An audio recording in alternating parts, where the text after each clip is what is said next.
Our next counting concept is permutations. In how many ways can a family of 5 line up for a picture? We can use the fill-in-the-blanks method from section 11.1. So we put 5 blanks for the 5 people. In the first spot, I can put any of the 5 people, 5 choices. But once that person is there, he can't be used anywhere else in the line.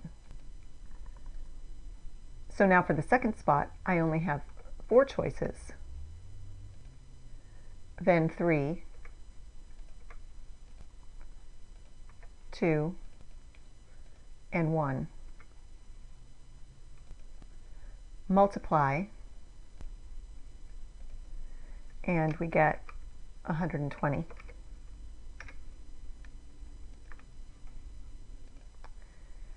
If we'd had 6 people, this product would have been 6 times 5 times 4 times 3 times 2 times 1.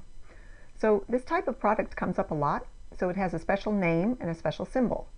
This is called a factorial with symbol exclamation point. So above would be 5 exclamation point. Find the factorial button on your calculator, which may be under a menu button like Math or PRB, or it may be right on your keyboard somewhere as X factorial or N factorial. A little later in this video, I will be showing you how to use a few different types of calculators, so if you can't find it right now, we'll look at that in a moment. When we used the fill-in-the-blanks method like this in section 11.1 for license numbers, etc., we could repeat the same number in multiple spaces, but in this case, since none of the objects, or in this case people, will be repeated, this is a special case. It's called an ordered arrangement of 5 objects, which is called a permutation. The definition of a permutation is an ordered arrangement.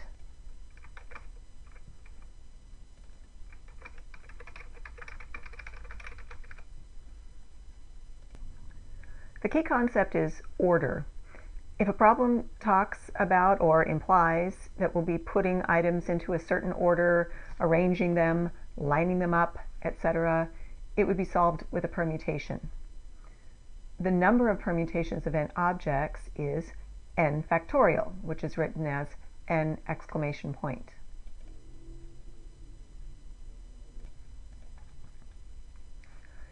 Example 1.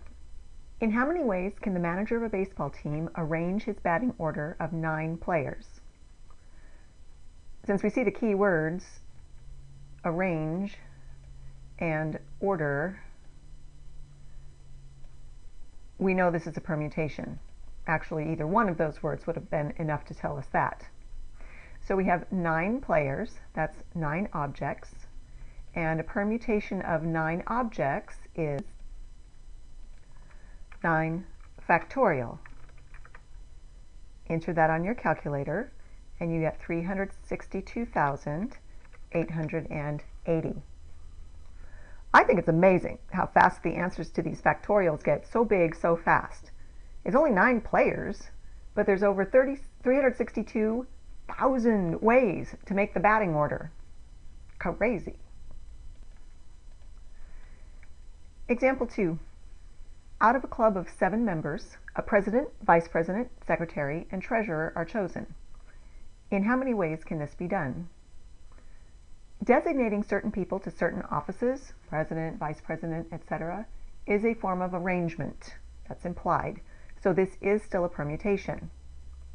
However, we have 7 members in the club, but only 4 offices to fill. So we can't just do 7 factorial. So let's revert back to our fill-in-the-blanks method. Draw the 4 blanks for the 4 officers.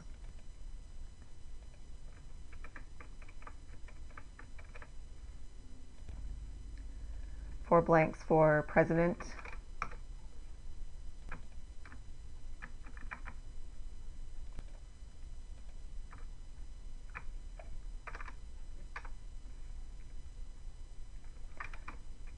secretary,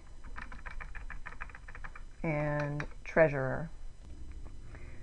If we select the president first, there are 7 choices, but then once we select that person, there are only 6 choices for vice president, 5 for secretary, and 4 for treasurer. 7 times 6 times 5 times 4 would equal 840. This is called a permutation of 7 objects taken 4 at a time, or 7p4. We can also use this notation for example 1. Going back up there, there are 9 players and we are arranging all 9 of them. So we can call that a permutation 9p9, and that would be found the same way, just using the 9 factorial.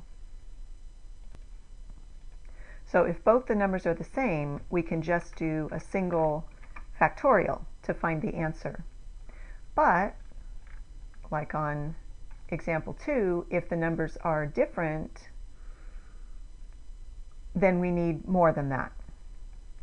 Well, notice that 7 times 6 times 5 times 4 is the beginning of 7 factorial, but we're missing 3 times 2 times 1, or we're missing 3 factorial. So if we take 7 factorial and divide it by 3 factorial,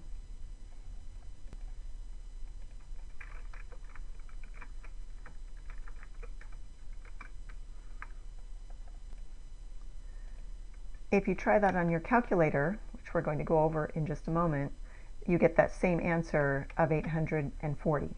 Same result as when we did 7 times 6 times 5 times 4. So this formula for 7p4 is 7 factorial divided by 3 factorial. Notice that the large number is in the formula, but for the second number, we use the difference between the numbers in 7p4. 7 minus 4 equals 3. However, most of you are never going to have to worry about this formula. Most calculators have a button for this, so you won't need to use the formula. The only work that you would need to show on your paper is you would need to show the 7p4, type it in your calculator, and then get this answer 840. That would be all that you need to show me on quizzes and tests and on your papers. So now let me show you how to use a few different types of calculators. And in these videos, I refer to the factorial button and NPR, but I also refer to NCR. Those are combinations which we will be looking at in section 11.3. On this calculator, the functions I need are printed in yellow above the key. So here's the factorial button above this key, and the NPR and NCR are also in yellow above these keys. If they're printed in yellow above the key, it means I'm going to need to push a yellow button first to get it. So for example, for 8 factorial, I would type the number 8, then I need the yellow button, and then the button with the x factorial above it in yellow gives me 8 factorial. To do 8PR, most often you enter the large number first. So I first enter the 8, then I go Shift, NPR, 3, so large number, then NPR, then 3, gives me 8p3.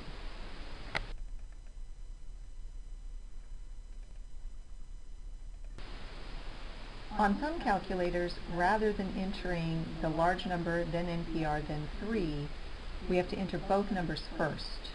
This is less common, but it's on some calculators. On this calculator, I have to enter both numbers as 8 times 3, then the NPR. The NPR in this calculator is in blue. I use the second button to access it. I go second, NPR. There's 8p3.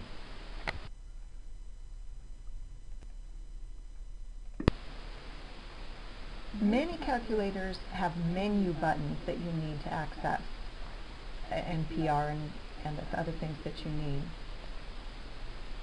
This calculator is the math button that I need. After that, I have a submenu of PRB. Now, many calculators have the PRB right on the menu button, so rather than typing a math button, the button would actually say PRB. I don't have a calculator like that, but look on your calculator, see if you have a PRB button on your screen. And then under the PRB button, you have these other options that you need, like there's NPR, NCR, and the factorial button. To use it, you typically go back to the home screen, enter the large number first, then hit your menu button, which that might have been PRB. In my case, I have to arrow over to get to PRB, and then arrow down to the one that I want. In this case, I'm doing NPR. Push enter, then enter the small number, number 3, then push enter again. I referred in that last video to a possible PRB button that you might have right on your keypad, which I didn't have, but this is an image from Google Images of a calculator, and there's the PRB button right there, so you might need to look for that. Now back to example 2. Try entering the 7P4 on your calculator and make sure that you can get 840. If you can't find the NPR on your calculator, or you can't get the answer of 840, you can show me your calculator in class and I'll try to help you. Example 3. There are 12 books on a shelf. Each member of a family of 5 will choose a different book to read. How many arrangements are possible? That keyword arrangements tells me that this is a permutation, and there are 2 different numbers in the problem, 12 books in a family of 5. So I enter 12P5 on my calculator. Try that on your calculator. The answer should be 95,040. This is the only work you need to show on your paper. 12P5 equals 95,040. Here's a different twist on permutations. Permutations with duplicate objects. When some of the objects are duplicate or indistinguishable, some of the permutations don't really count as new arrangements, so we divide out the duplicates. Example 4. How many ways can the letters of the word Mississippi be arranged? Well, Mississippi has, count them, 11 letters. If the letters were all different, we would have 11 objects and be arranging all 11 of them, so there would be 11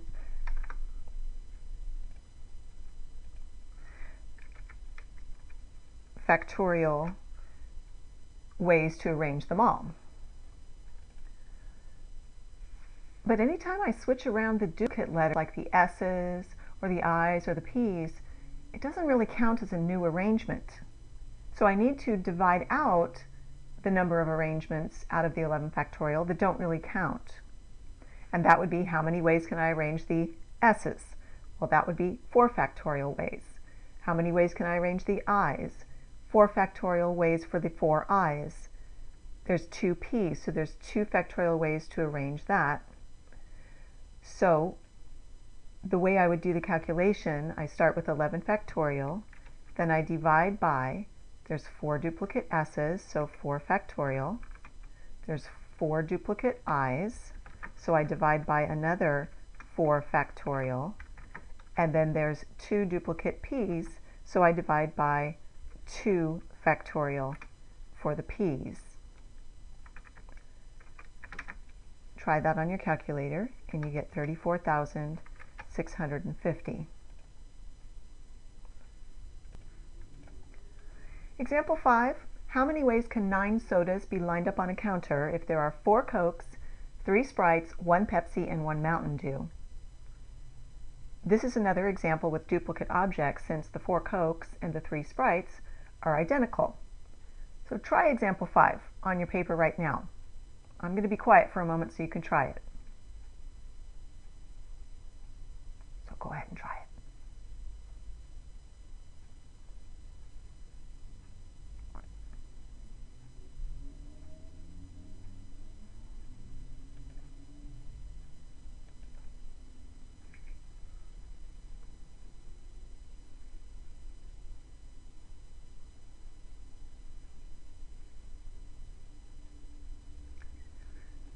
So pause the video if you haven't finished it yet, and then start it back up when you got it.